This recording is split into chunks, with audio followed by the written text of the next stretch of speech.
Waiting. All right.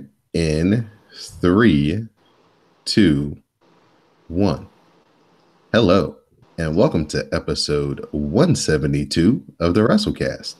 I'm your host, Don Delarente, and I'm joined by my SmackDown Matters correspondent, Miss Didi Jonet. Hi, friends. What's going on, friend? I have come back from a visit to the wonderful country of Wakanda, and I am a changed person. I Oh, see things really? anew. Mm-hmm. Oh, Mm-hmm. yes. Life-changing experience, huh? Oh, yeah. When you visit, you'll understand. I hear a lot of people are going on today, also on a Yes. Thursday and Friday. I've already been. I went last week because Magic told you that I was. And I just want you all to know that M'Baku could be my husband. Just throw that out there. If Just you put know it him in in the real life, universe. just sprinkle, sprinkle. Let him know about me. Yeah. Anything else you'd like to tell us without, giving us a spoiler? Um. Um. Mm, mm, for women, for my ladies of Glow, you will be happy to know that there's essentially a tribe of like Big E type dudes just hanging around shirtless. It's quite nice. And for our men's, no, not really. There. Oh, wait, the car chase scene is lit as fuck. Yeah, yeah, yeah. But other than that, no, because I don't want to spoil too much for you all. Okay. Well, we're glad that you're back from Wakanda, and you might be making a return trip by the. I wanted to stay, and I think I might go back. But let me know when you all have gone because I want to talk about what we saw. Okay. Yeah. Well, I can't like there's an embargo because I have manners, but I want to talk about it. we'll definitely have to direct people over to the Comic Book Chronicles in a week or so. Once Yes. they, decide that they're gonna release their review of it, I'm pretty sure that'll be a highly awaited episode. You can find the Comic Book Chronicles and the WrassleCast on CSPN.us. You can also find us on iTunes, SoundCloud, Stitcher Radio, and Google Play. You can follow the WrassleCast on Twitter at WrassleCast. You can follow Didi Jonet on Twitter at Didi Jonet, and you can follow me on Twitter at Don Delarente. So, Didi, we've got two articles of news.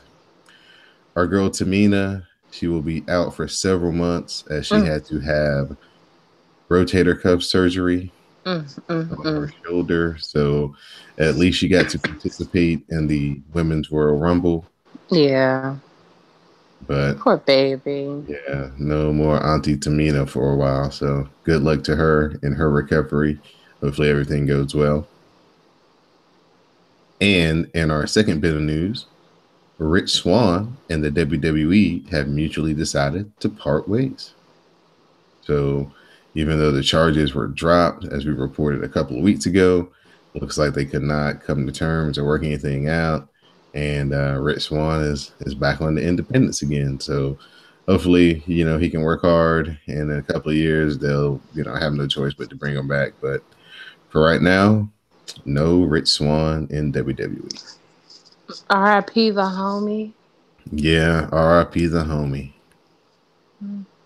Yeah, so I thought he would maybe be a surprise entrant into the cruiserweight tournament, but that will be no longer the case. Aww. So we'll Oh get well. so we'll get into Monday Night Raw. I don't know where Raw was from this week. I really stopped taking notes on where it's from. Um. Nope. Don't know.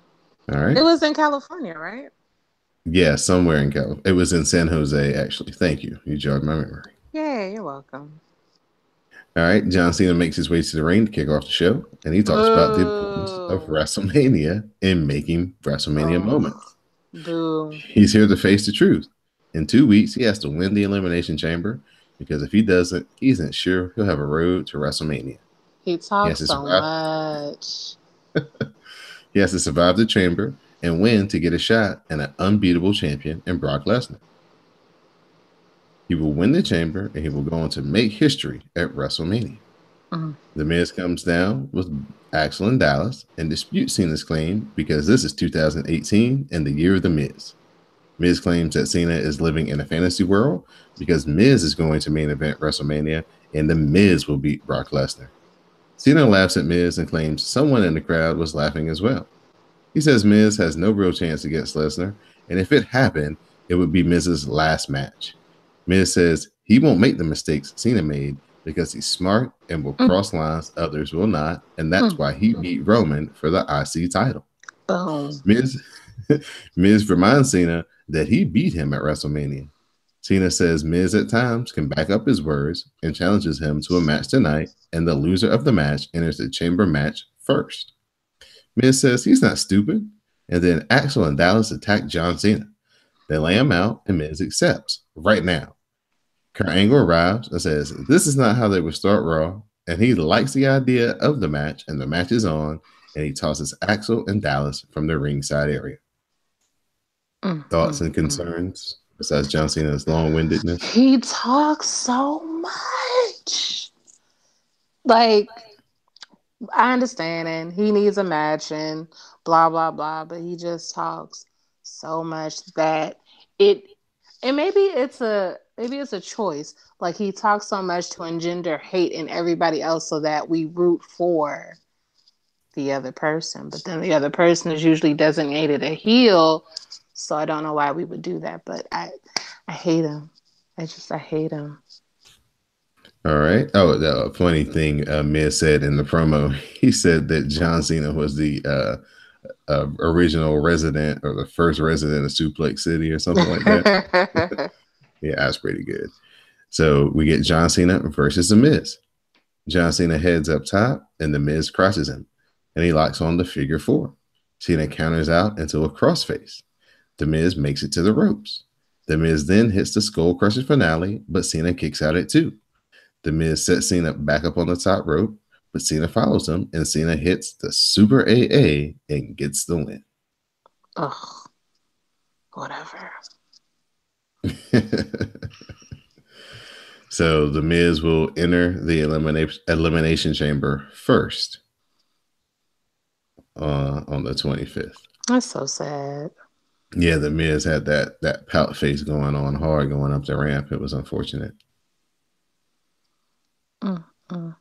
Matt Hardy cuts promo about tonight's second chance elimination chamber qualifying match. Then we get the Good Brothers cutting a promo on the Revival, calling them nerds. Did you see the nerdometer? I did. Did you like the nerdometer? No, I didn't. But I didn't actively dislike it. I was neutral. Okay. Yeah. So the Good Brothers versus the Revival. The Good Brothers make their way to the ring and get attacked by the Revival. Dash rolls up Anderson for 2, but Anderson kicks out and hits a spine buster for his own 2 count. Dawson tags in. The Revival hits the Shatter Machine on Anderson, and they get the win. So, good job by the Revival getting some get back on the Good Brothers. Mm-hmm. I don't like this because I really like both of these teams, and they shouldn't be wrestling each other. Well, who else are they going to wrestle? I know that's just the sake of the poor Raw tag team division right now. Ain't nobody for them to wrestle. Got 3 hours and no tag teams. Right. They just need to stop messing around and put Apollo Crews and Titus as a tag team. Alternately, just go back down to 2 hours. Yeah, that would help too. I mean, or both.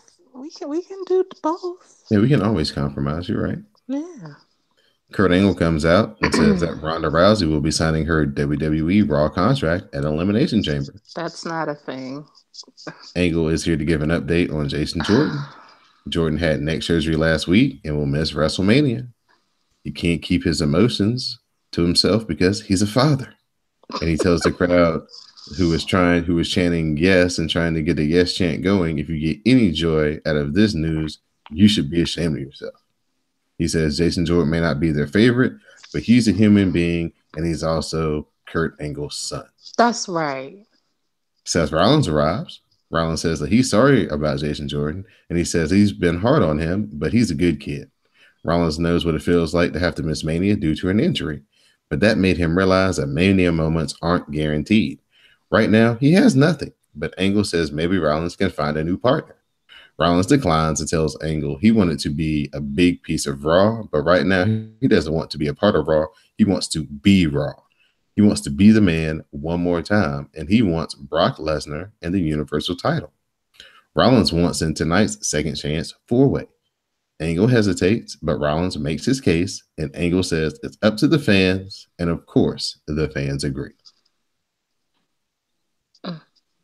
Concerns, thoughts? Nope. Kurt Angle is like the genie from Aladdin. He gives you anything you ask for, just about. I mean, you know why, right? Why? It's because he has guilt. Oh, okay. Yeah. Absentee father guilt. I think it's just spilling over into all parts of his life. I got you. Doesn't want to be a disappointment. So it's like, oh, okay, sure. And then to make him not look like a pushover, he's like, well, it's not up to me, because that's what they do. It's not up to me. It's what do you want,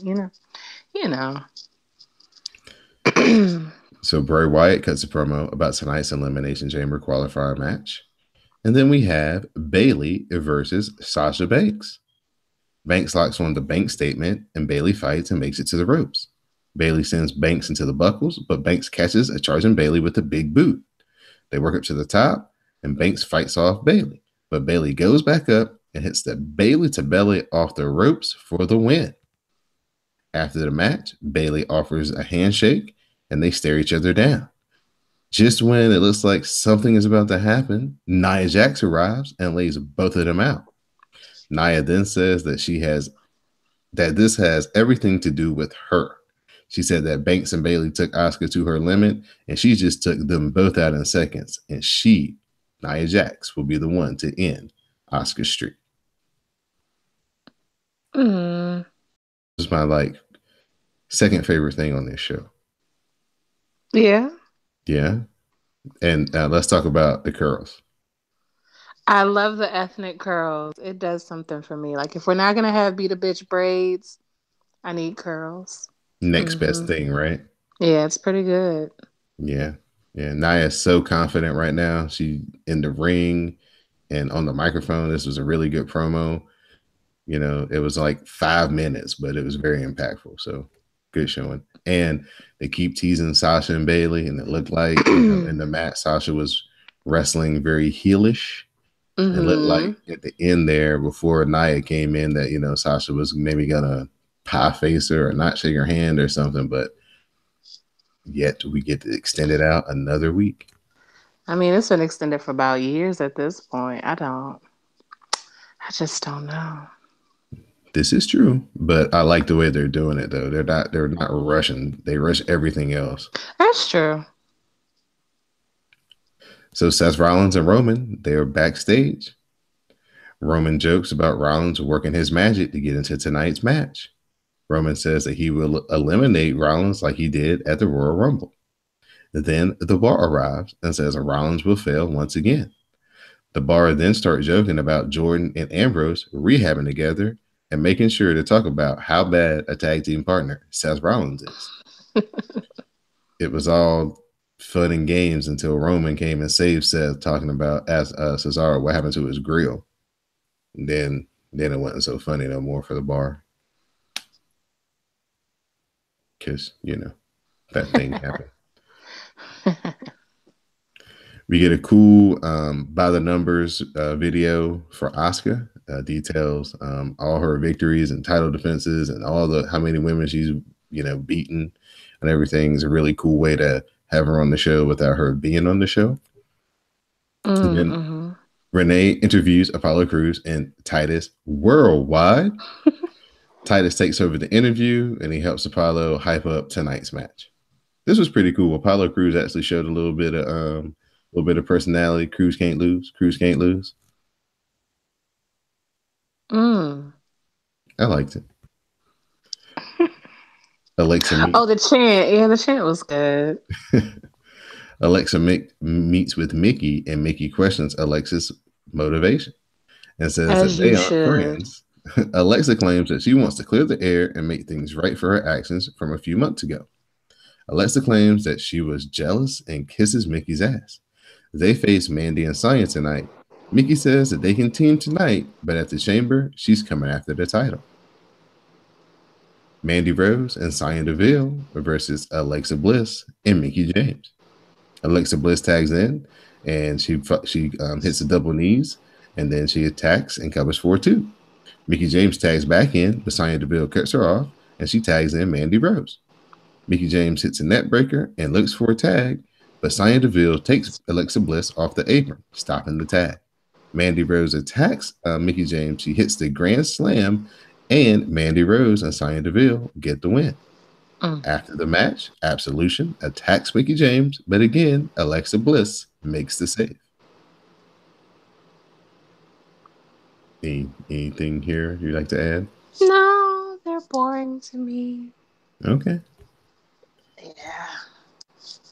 Now for the segment of the week and all of wrestling. Elias sings the Elimination Chamber Blues. He runs down San Jose and all the cities in California. He reminds us he beat John Cena and Strowman last week. Elias says, got the crowd, in the palm of his hands. They were cheering. Now they're booing. All of a sudden, Braun arrives. He has a mic and a giant double bass. He tries to play the guitar while he's singing and ends up breaking his strings. But he sings a song for Elias, telling Elias that he's about to get these hands. Braun Strowman heads to the ring and he brings the bass with him. Braun puts the bass down and he enters the ring. Elias attacks and he gets the guitar, but Braun cuts him off and starts to smash him with the guitar. After that, the big power slam follows and Braun stands tall. Elias tries to escape and Braun grabs the bass and follows him up the ramp. Braun then smashes Elias across the back with the bass guitar, and Elias is dead on the ramp. He carried that double bass like it was a damn banjo. It was great. Like a damn ukulele. Like, and it draped across his lap, and it looked like the size of like an oversized guitar. But that's because Braun is like 1,000,000 feet tall and a ton. Like he weighs a ton. He's just a big guy. That was a great visual. Yes, like when they showed it from like behind the ring, where they had like Elias in the middle of the ring, and then you saw Braun sitting up on the stage with that big bass on his lap. Man, that was good. That was good. That's one of the rare iconic moments people be talking about like 5 years from now. And it was funny because you could hear like a low murmur from the crowd, and I was like, they see somebody. It's like, who they see? And then like 10 seconds later, they turn the camera and you see him in his spotlight with that damn double bass. I was like, sometimes they get it really right. Right. Who's ever in charge of his creative, they are on the mark. Mm-hmm. So we get Roman Reigns versus Sheamus. Cesaro distracts Reigns, and Sheamus rolls him up for two. A knee strike follows, and Sheamus covers for a 2 count. They go to the floor. Roman takes out Cesaro and then posts Sheamus. The drive-by is cut off, and Sheamus heads up top, and he jumps right into a spear, and Roman Reigns covers for the win. So we have to take our drink for our distraction finish. Hey. Oh, I want you all to know I'm drinking, damn, I drank it all. Sweet tea and bullet bourbon was quite nice. Or, a bourbon of your choice. It's not like we're sponsored. Right. Yet. Wink, wink. Mm-hmm. Speaking of wink, join that through CBN.us. Get you some wine. Get $20 off your first order. So there's a little mini plug for Wink. Yes. You can pick, or you can just let them pick for you. Personally, I like to be in charge of my libations, so I picked my four wines. We have Finn Balor versus Matt Hardy versus Bray Wyatt versus Apollo Crews versus Seth Rollins and our second chance Elimination Chamber qualifier. So many people. Yes. Rollins fights off the power bomb, but Crews hits the standing shooting star press for a 2 count. Apollo Crews heads up top, but Matt Hardy cuts him off and follows him up. They trade strikes, and Bray Wyatt pulls Matt to the floor and he hits Sister Abigail. Bray Wyatt follows Crews up to the top, but Baylor and Rollins are back and they hit the Tower of Doom, and Rollins and Finn both pin Bray Wyatt. So we go off the air with both men celebrating. Both men have won. There's no resolution. The ref is just standing there, kind of like, I don't know What what are we we do. gonna do? Right. So later on, after Raw went off, Kurt Angle resolved the measure by saying that both Finn and Seth will be a part of the Elimination Chamber. I.e., this is your very first 7-man elimination chamber match. I would have preferred them to have a match on Monday to decide between them two. But I'm kind of glad that I don't have to choose between my faves. You know? Yeah, yeah, yeah. Like if it becomes a either or both, I'd rather have both. Okay. Well, Cause I would like you Seth now, and I'm always a fan of Balor Club. So, you know. right? So, what you think about this episode of Raw? What? 4 out of 5? No. 3 and 3/4 gummies out of 5. Okay. Yeah. This one was a little heavier on the entertainment than the past couple have been. The past couple had a little bit more wrestling. This one had a few more talking segments and things, but of course, the Braun segment was definitely the standout, and then the Nia Jax segment I thought was really well done as well. Yeah, I would agree with that. Yes. All right. So at this time, I'm going to turn it over to Didi Jonay and her SmackDown Matters report. Hey. Okay, so this week they're in Bakersfield. Last week we heard that Ziggles and Baron Corbin would be in a match, but I don't remember what happened. But what you need to know about today is their match is going to determine who will join the AJ Styles, Kevin Owens, Sami Zayn match at Fastlane. Because that wasn't discussed, I don't think, last week. So, moving on. Ziggles comes to the ring for that match. He's been gone 7 weeks, whatever. We're waiting for Baron to come out. He doesn't come out. They go backstage. You see Cammy putting the paws on Baron Corbin. So then Cammy head to the ring and put the paws on Ziggles as well. They're in the crowd. They're at ringside, whooping that ass. Sammy hits Uh, Ziggles with a haluva kick. Mm-hmm. Somebody's daughter almost didn't make it. You see Oh, that? really? No, what happened?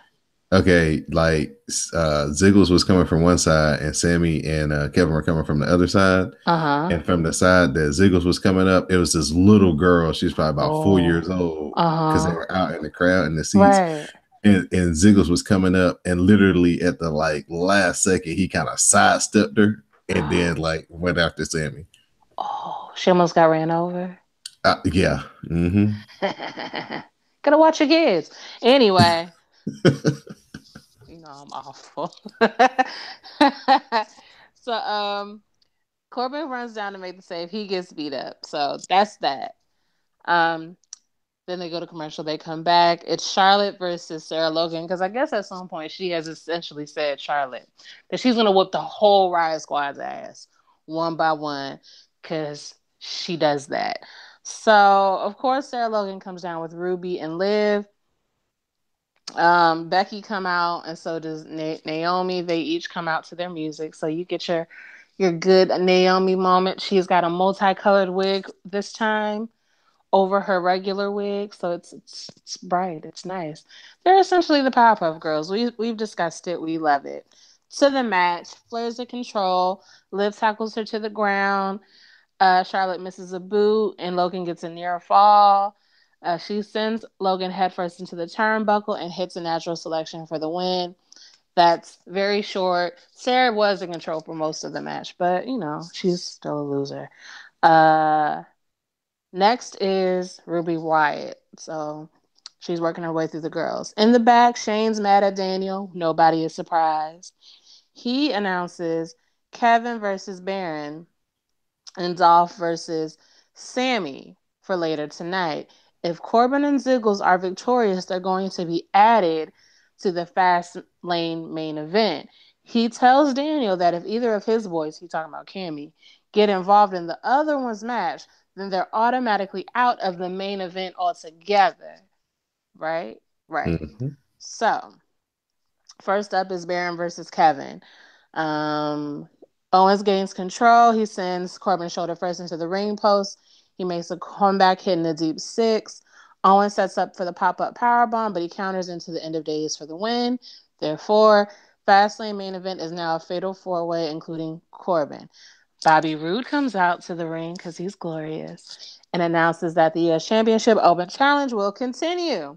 He says he wants Randy Orton to meet him face to face instead of giving him RKOs out of nowhere. So Orton comes down to accept, but then comes Jinder Mahal. Mahal mocks Randy Orton for ranking at number 9 on the SmackDown Top 10 after 16 years. And he's like, isn't it upsetting to you that Bobby Roode is number 5 after 6 months? And that seems like, has it been 6 months? That's crazy. Mm-hmm. Seems like it was just yesterday. Glorious. Anyway, point being, ain't you mad that everybody liked Bobby Roode better? Bobby knows that you're talking a lot of shit considering you didn't make the top 10 at all. Boom, roasted. And he says he respects all lives. However, he says that Orton is probably number 9 because nobody likes getting hit by the RKO out of nowhere. And out of nowhere, Randy Orton hits Nell Singh with an RKO. Mahal gains the upper hand, not the upper hand, and hits the collars on both Randy and Bobby. So, Hold on. Slow down a little yeah. bit. Before you move on to the next thing, Yes, yes. I thought for a split second Mm-hmm. that Jenner was about to say, Randy, you have no friends. I was about to say, run us our tickets for right now. Like we deserve. Right. I swear to God, I thought that was going to be like the next thing that came out of his mouth. Listen, I'm sure it was probably based in that. Cause come on. Oh Lord, that would have been funny. I really would have been like, run me my not Super Bowl, run me my WrestleMania tickets and run them now. And I want my flight. Thank you. Give me my things. Give me my things. But yeah, the New Day come out to the ring to celebrate Pancake Tuesday. There's a table in the ring with all sorts of trays of pancakes. They're in their finest of Black History Month Wakanda garb. Big E was on Twitter saying, "Why yes, I am in Black History Month kente cloth, and yes, I am dressed up for Wakanda Day." Like, I don't want to hear nothing about it. He was like, if you got questions, I don't have answers. I said what I said. Enjoy my outfit. Which I appreciate. Don't defend your shit. Like, you looked good. All y'all did. It was beautiful.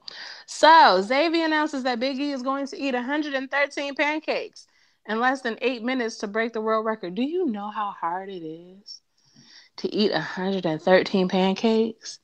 Yeah. Like, pancakes are essentially sponges. Like, you You gotta eat need them dry.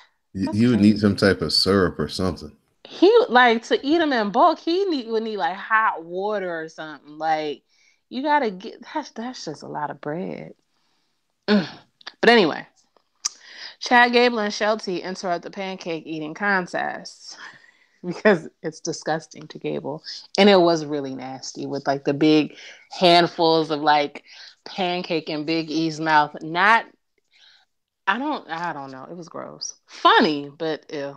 They tell the New Day to open their own IHOP and leave the wrestling to the serious competitors. And then To the utter dismay and anger of Big E, Shelty and Gable flip a tray of pancakes on the ground. And Big E is ready to rock and roll, okay? He is ready to put the paws on them. So that starts a New Day match versus Shelty and Chad Gable. They isolate Kofi. Kofi almost makes the tag, but Gable pulls Biggie off the apron. He gets the hot tag. Eventually, he runs wild. Referee misses Chad tagging Shelty because Woods was what? Causing a distraction. And then New Day hit the midnight hour for the win. Drink. Chad Gable with a fantastic feat of strength, putting Big E in that chaos theory, deadlifting his ass. Mm. Mm-mm. I didn't see that part. I don't know what I be doing when SmackDown is on. I know I watch my show. Do I be drunk? No, I wasn't drunk on Tuesday. Anyway, backstage, Renee interviews Ziggles. He says the only reason he returned is to do the one thing he has not done yet, which is headline WrestleMania. In a dark room backstage, the Usos warn all tag teams that nobody can beat them for the tag team championship.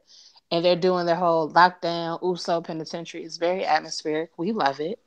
But the screen shatters and it reveals the Bludgeon Brothers who have destroyed a monitor and they're part of the arena. And then they just kind of stare off into space like the psychos that they are. Yeah. So next, Sammy's about to head to the ring. Kevin approaches and tells Sammy not to lose and disappoint him. And Sammy's like, well, I'm pretty disappointed in you for losing earlier. And he's like, just know that at Fastlane is every man for himself. So, Sammy being a little ginger snappy, a little ginger snappy with Kevin. So, final match of the night is Ziggles versus Sammy. Sammy has the early advantage until Ziggles connects with a standing dropkick. He regains control, wears down Ziggles. Ziggles makes a brief comeback, gets a near fall, and then Sammy gives Ziggles an exploder from the top turnbuckle, but he misses the haluva kick. And Ziggles hits, there's a lot of Z's in this. And then Ziggles hits the zigzag for another near fall. Sammy attempts the haluva kick again, but Ziggles connects with the super kick for the win. Therefore, your Fastlane main event is a fatal five-way. AJ Styles, Sami Zayn, Kevin Owens, Dolph Ziggles, and Baron Corbin. Boom. You're welcome. Too many people. Good God. I mean, I don't understand what the point of this is if Ziggles doesn't win. Because what did he come back for if he did, like... I don't get anything with Dolph Ziggler right now. I don't know why they would push him, but if he's not going to win, what did he come back for? I thought the Usos thing was fantastic. Absolutely. That was a great way for them and the Bludgeon Brothers to actually kind of get set on a path without start them, a thing. Without them having to touch or be in the same place at the same time. And you got to give a big shout out to Kevin Owens and Sami Zayn because they actually had people cheering for Baron Corbin and had sympathy for him in that match, which, before Tuesday night, I never thought I could see anybody do that, especially not another heel. So that's because these fans are soft and they don't have conviction in their feelings. Good job with them. And I like the way the show started with that beat down. It was something fresh, something different. Yeah, that was different because it was like, why he ain't come out? Yeah. And then it's like, he getting his ass beat. And it's like, who did it? And it's like, it should be obvious, but it's just like, not Sammy. Sammy's not involved in the beatdown. He would never. Kevin's a bad influence. For sure. But what's a good influence, Didi? What? Keeping the podcast free here at CSPN. Yes. You can do that by going to our website, cspn.us, scrolling down, clicking on the tab that says Keep the Podcast Free, then shop with our sponsors. Shop with Amazon. Buy something that you need. Coming up, Mother's Day. It's the next holiday coming up. Easter as well. So you may need a new Easter bonnet. Go on Amazon. Amazon.com through CSPN. Do your shopping as usual, and some of your purchase will come back to us here at CSPN to help keep all the podcasts here on the network free each and every week. So CSPN.us and Amazon.com. Do it today. All right, Didi, moving to NXT. We start off fast. We start off with Pete Dunne versus Roderick Strong in a WWE United Kingdom title match. Pete Dunne hits the X-Plex, but Roderick Strong counters the bitter end with strikes and then knee strikes. Roddy hits a Tiger Bomb for a near fall. And then he locks on the Stronghold, but Pete Dunne attacks Roderick's hand, and Strong has to roll to the floor. Dunne hits a running kick, and then he hits the bitter end to get the pin and retain his United Kingdom Championship. This was a very good match, very strong match. Pete Dunne was working on Roderick Strong's like fingers, doing the popping his joint manipulation with his fingers. So every time he would get in trouble, he just grab his fingers and pop his fingers. So that's the reason why he was calling back to that. Yeah, this was really good. We get a Velveteen Dream promo about facing No Way Jose next week. And then Velveteen Dream runs down Tyler Bate before walking off. Didi, you would approve of this next segment. Aleister Black now arrives wearing a nice suit. He was wearing this like all black suit, 3-piece suit. Oh, Aleister Black did? Uh-huh. Ooh. Wait, no, I said I wasn't crushing on white men until March 1st. Go ahead. He says his path has gone one way, and while he's been pushed to his limit, there's a devil on his back driving him, and that devil is the NXT Championship. Killian Dane interrupts, and Dane says the devil isn't on his back, Killian Dane is. And Killian Dane will not stop until the NXT title is around his waist. But if Black has a problem with that, Dane warns him that his path will be stopped by chaos. Aleister Black says that Dane has crossed them, so Dane must fade to black. Aleister Black was looking like a champion, like a world champion, like a WWE world champion in the black suit. So, yeah, the very good showcase of potential championship, material for him. Definitely, this was good. This is a good promo from both guys. Nice. TM61 versus John Skyler and Andrew Duckworth. What are they? The majority? the Mighty Don't Kneel. Oh, the Mighty Don't Kneel. Yeah. Thorne hits a drop kick and Miller tags in and he runs wild. Miller hits a DDT and then a spine buster. Thorne tags back in and hits the corner cannonball. TM61 hits the greetings from Thunder Valley and they get the win. So another strong effort over another jobber team, just building up TM61 to enter the tag division, get some wins and be some legitimate contenders. So when they get to move up here, and I guess them and Street Profits, I guess, will maybe be having a number one contenders match or something coming up here soon. We have Ember Moon versus Shayna Baszler in our NXT Women's title match. Baszler gets Ember into the armbar, but Ember makes the ropes. Ember gets a cradle just like she did at the NXT TakeOver Philly, but this time she only gets a 2 count. Baszler then runs Ember into the post, and then she sends Ember to the floor. Baszler follows and attacks Ember's arm in the barricade, literally trying to rip it off. Kairi Sane arrives and makes the save, which causes Ember to get DQ'd. So Kairi Sane beats up Shayna Baszler, and Shayna Baszler eventually has to retreat. What? Beats up who? Yeah, beats Shayna up Baszler. MMA, bitch? Yeah. You Kairi did. You know why? Because Kari's a wrestler. I was thinking of you watching this match, and when Kairi Sane came out and they ran her off, I was like, Didi would be so into this. You would have been mad though, because like Ember, she was winning, and then like Shayna went to the floor, and then she did this big dive, and she put Shayna like over the announce table. But when she did the dive, she hurt her arm again. Oh. And then after that, Shayna just started, working on her arm, and then she literally had her arm like through the barricade in like some type of like hold. And that's the reason why Kari Sane came out, because she wasn't like letting go, trying to get the match back in the ring. Just trying to whip ass and not wrestle. Oh yeah. Mm-hmm. Yeah. Yeah. Mm-hmm. Yeah. So this was really good. That main event slash angle was top notch. High quality stuff. So good episode of NXT. That opening match was really good, and then of course this main event slash angle was fantastic. So again, another strong effort from NXT. Our last Nice. our last review will be for 205 Live, Akira Tozawa versus Mark Andrews in our Cruiserweight title tournament match.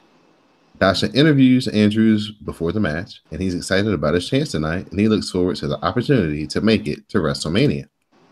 Mark Andrews hits a Hurricane Rana off the top for a near fall. Andrews then heads up top, and he hits the shooting star press, goes for the shooting star press, but he misses.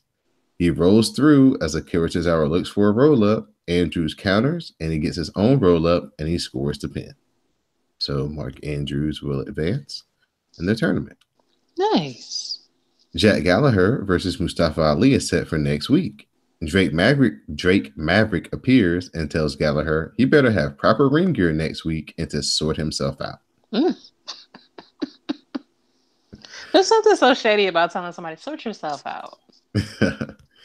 It's just like you don't have your life together. Just basically. Mm.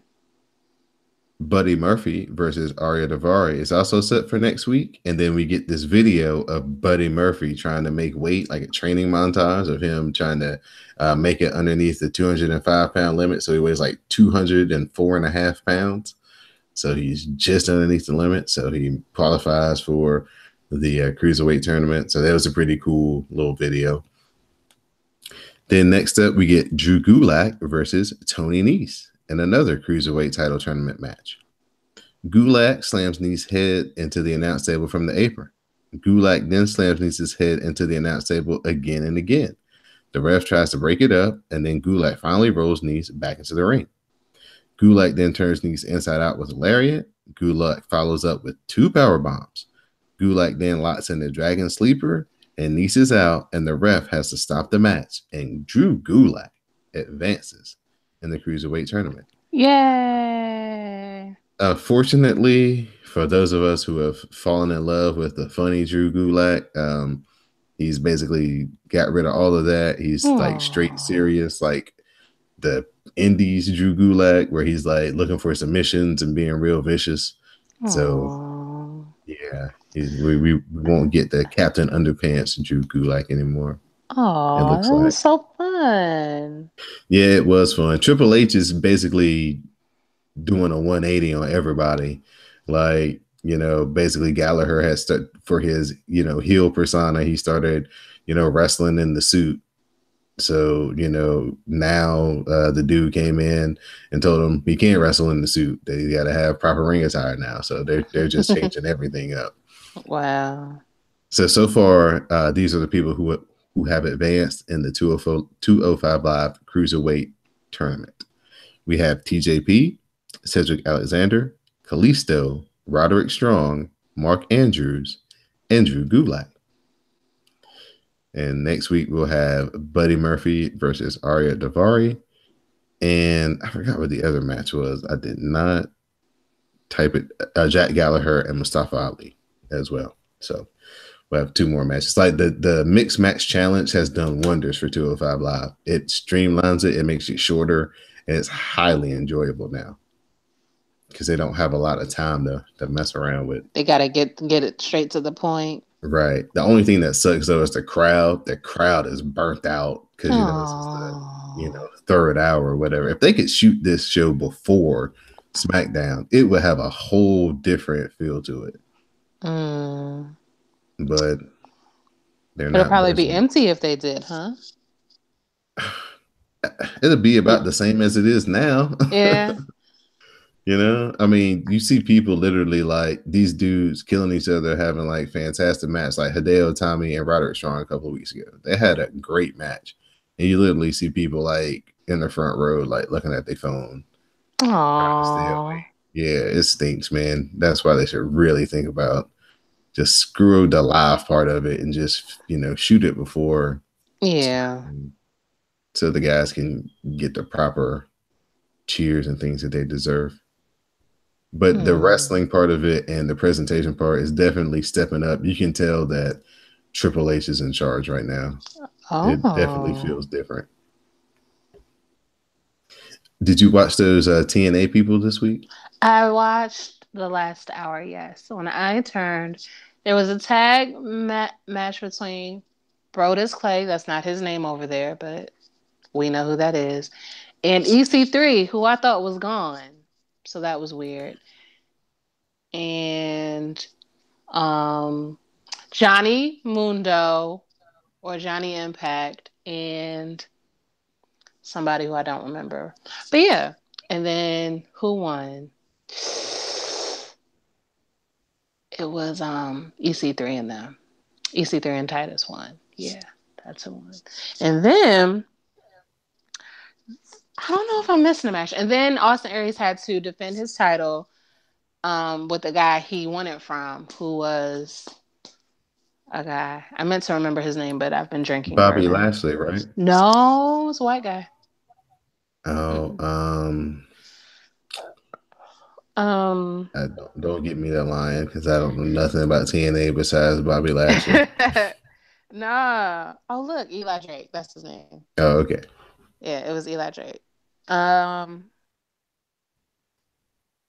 is this the one that I watched? But yeah, it was Eli Drake, I'm pretty sure. And at one point, Austin Aries dove out of the ring to run into Eli Drake. He ran into Eli's friend. I don't know his name. And he pushed over because Impact is not like the WWE. WWE barricades really don't move. And if they move, they just push back a couple inches. Impact still has the metal barricades. So he pushed it and it tilted over onto the front row, which was filled with like 50 and up. Like they looked old. And so you could see that like he kind of broke character and was like, y'all okay? Like, are y'all all right? And then he like pulled the barricade back off their legs, like, oops. And I was like, really? Really? But yeah. So yeah. He attempted to dive, and that's when what happened. And then Eli picked up Aries and like threw him into the ring apron. But when they got back into the ring, Austin hit a brainbuster to retain his title. But they said next week, Johnny Impact defends his world championship title because I guess world championship and Impact World Championship are two different things. But anyway, Johnny has his title defense against Ethan Carter, and then Alberto El Patron will fight Moose, and we like Moose.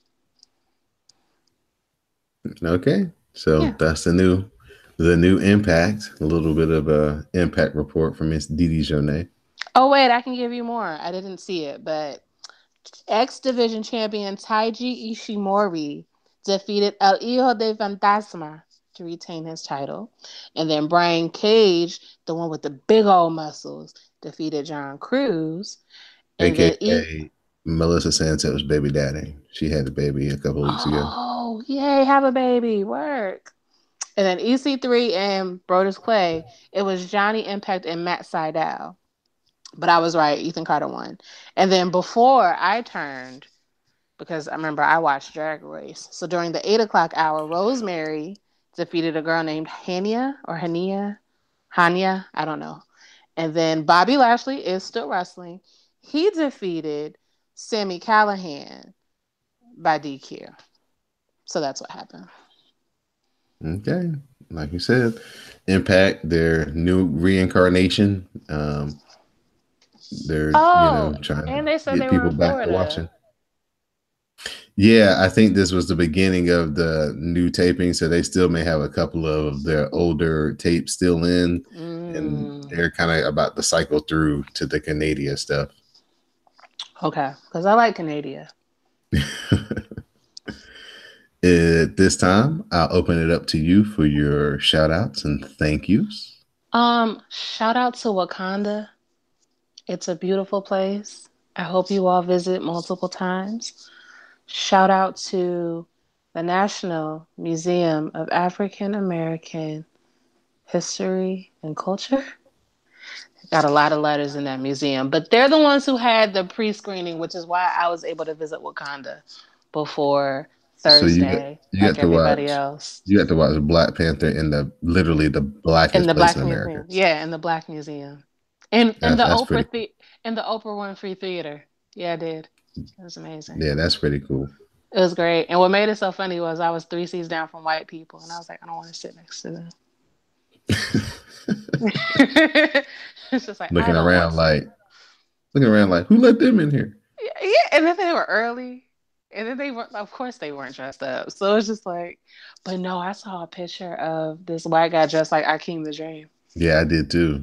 I was like, but participation. Did you do it with the right spirit? If you did, I'm not Um, mad. at the arena the other night to tell you how big this movie potentially can be or will be. Hmm. There's this older gentleman, probably in his 40s or whatever, maybe his early 50s, and he's like, "Yeah, I've never watched any of these Marvel superhero movies, Iron Man, blah blah blah. Never, no." He was like, "But I'm going to go see this new one though." He was like, "I want to see the dude from Creed." Oh, Mm-hmm. yeah. No spoilers. He's he's a damn good villain. He's good. He's really good. And what makes it so bad, and AKA so good, is he be talking a lot of stuff, and you be like, "Oh yeah, he ain't wrong." And that's when you know you got a good one, when you can agree with the idea, but you don't necessarily agree with how he went about it. Sounds like the Yeah, Miz. exactly. And heal his life. So I was, my loyalties were divided. But anyway, thank you to the Black Museum. Thank you to Wakanda. Y'all get shout outs. Shout out to Dora and all her people. Shout out to the men in the mountains. If you go to Wakanda, you'll know who I mean. Mm, blessed. Shout out to no. Shout out to bourbon. Shout out to whiskey. Shout out to days off work. I was off on Monday. Yeah, that's it. Don, your shout outs? I'd like to give a shout out to my SmackDown Matters correspondent, you, Miss Didi Jonay. Ah, Give a shout out to the chairman, Jamal. Give a shout out to Mel, because Mel always gets shout outs. Give a shout out to Sam and Greg. Give a shout out to the Glow. Give a shout out to Jade to the Max. Oh, Maurice, you might have a disciple here in Jade to the Max. She tweeted out that Sonya Deville is starting to grow on her a little bit. If you don't know, Maurice is on the campaign as seeing Sonya Deville as a future WWE Women's Champion. So, yeah, give a shout out to everybody who was in the Rawcast, the SmackDown Matters, and NXT cast this week, and everybody who listens to the podcast. Please, subscribe, download, share. Also, give us ratings and reviews. That does help spread the word and, get more ears and more listens, and helps, sell more ads and keeps the podcast free. So please, support us by listening and interacting, but also rate and review, because people do, tend to read those when it comes to discovering new podcasts. So help us out that way as well. And in that case, for my SmackDown Matters correspondent, Miss Didi Jonay, I'm Don Delarente. This has been episode 172 of the WrassleCast. Please stay tuned for the parting promo.